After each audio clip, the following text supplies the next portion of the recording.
Plastic వినియోగాన్ని ప్రజలు స్వచ్ఛందంగా వ్యతిరేకించాలని హెల్త్ ఇన్స్పెక్టర్ శ్రీనివాస్ కోరారు. ప్లాస్టిక్ వినియోగం పర్యావరణానికి హానికరమన్నారు. పాలిథిన్ కవర్లు అమ్మేవారిపై కఠిన చర్యలు తీసుకుంటున్నట్లు శ్రీనివాస్ తెలిపారు. పేపర్, గుడ్డతో తయారు చేసిన సంచులను ప్రత్యామ్నాయంగా వాడుకోవాలని సూచించారు. సిటీలో ముఖ్యంగా పుణ్యక్షేత్రాలైన దుర్గమ్మ గుడి, మన మేనమాతమ్మ గుడి గారి రెండు గుడిల ఏరియాలో ఉన్న షాపు హోల్డర్స్గా ఫస్ట్ ప్లాస్టిక్ మీద పూర్తి స్థాయిలో నిషేధం విధించడానికి కమిషనర్ గారు వీళ్ళందరికీ అవగాహన సదస్సులు నిర్వహించారు. అలానే వీళ్ళందరికీ బయోడిగ్రేడబుల్ ప్లస్ క్యారీ బ్యాగ్స్, అలానే గుడ్డ సంచితో ఉన్న క్యారీ బ్యాగ్స్ని ప్రైవేట్ ఏజెన్సీల ద్వారా రైడింగ్ ఏర్పాటు చేయడం జరిగింది. అయితే చాలా షాపుల వాళ్ళు మారారు.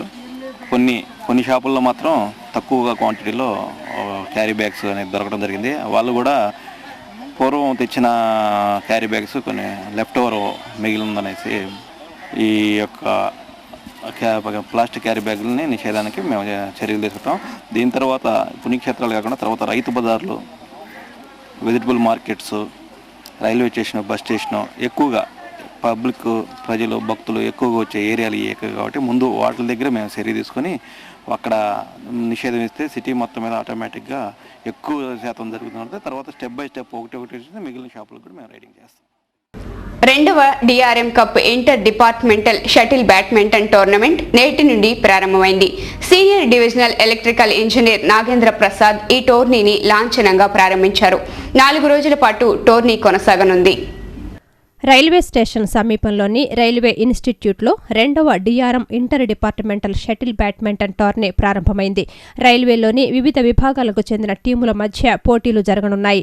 4 రోజుల పాటు టోర్నీ కొనసాగనుంది. ఈ టోర్నీని senior divisional electrical engineer K Nagendra Prasad ప్రారంభించారు. ఈ సందర్భంగా రైల్వే ఇన్స్టిట్యూట్ కార్యదర్శి ఎస్ వెంకటేశ్వరరావు మాట్లాడుతూ ఉద్యోగుల్లో మానసిక ప్రశాంతత, శారీరక ఉల్లాసాన్ని నింపేందుకు ఈ పోటీను ఏర్పాటు చేశామన్నారు. 4 రోజుల పాటు జరిగే టోర్నీలో గెలుపొందిన టీంకు డిఆర్ఎం బహుమతును అందజేస్తారని చెప్పారు. మామూలు జిమ్ని ఏసీ జిమ్ చేద్దామని చెప్పి ప్రామిస్ చేశారు. ఈ సందర్భంగా మేము ఆయన ఈ షటిల్ కోర్టు కూడా ఇంకా డెవలప్ చేయమని అడిగాము. అలాగే చేస్తానని చెప్పి. దీంతోపాటు ఈరోజు రైల్వే ఎంప్లాయీస్కి ఫ్రీ డెంటల్ పవర్ ప్రెజెంటేషన్ పెట్టడం జరిగింది. మేము డాక్టర్ గారు వచ్చి మమ్మల్ని రిక్వెస్ట్ చేస్తే ఆయన మేము ఫ్రీగా పెడతామంటే ఈ వివిధ రకాలమైన పళ్ళ నోటికి సంబంధించిన వ్యాధుల గురించి, ఈ గుట్కాలు అవ్వటం వల్ల తర్వాత ఈ సిగరెట్ల తర్వాత వచ్చే క్యాన్సర్ డిసీజ్ గురించి ఎక్స్ప్లెయిన్ చేయడం జరుగుతుంది. ఈ కార్యక్రమాన్ని మేము 24తో ముగిస్తున్నాము. 24 ఎలక్టెడ్ టీంకి డిఆర్ఎం గారిచే ఈ ప్రెజెంటేషన్స్ బహుమానం ఇవ్వడం జరుగుతుంది. లైఫ్ స్టైల్లో ఇప్పుడు ఒక చిన్న టిప్.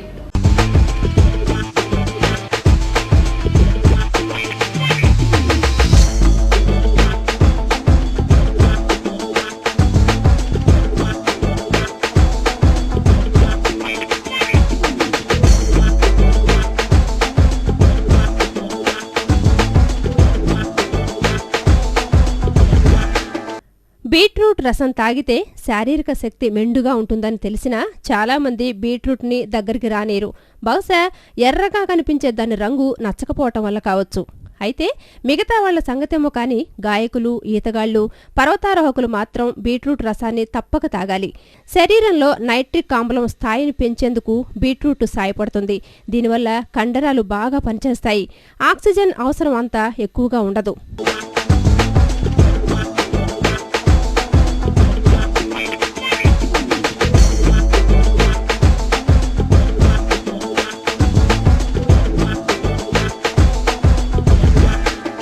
వార్తలు ముగించే ముందు ముఖ్యాంశాలు మరోసారి.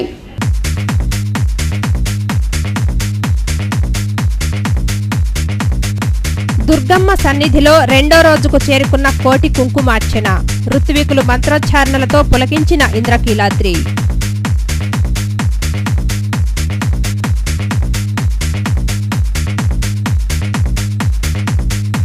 ఇంటర్ ప్రథమ సంవత్సరం అడ్వాన్స్డ్ సప్లిమెంటరీ ఫలితాల విడుదల. 82.66% ఉత్తీర్ణతతో ప్రథమ స్థానంలో నిలిచిన కృష్ణ.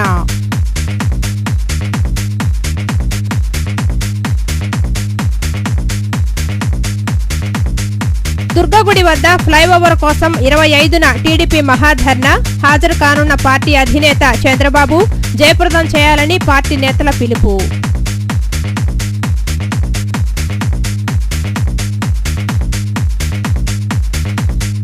విద్యా సంవత్సరం ఆరంభంతో ప్రారంభమైన బస్ పాసుల జారీ.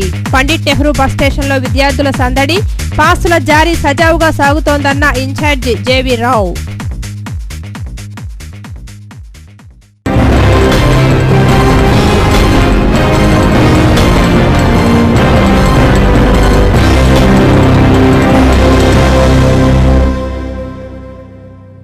ఈ వార్తలు ఇంతటితో సమాప్తం. తిరిగి వార్తల్లో మళ్ళీ కలుద్దాం. అంతవరకు సెలవు. నమస్కారం.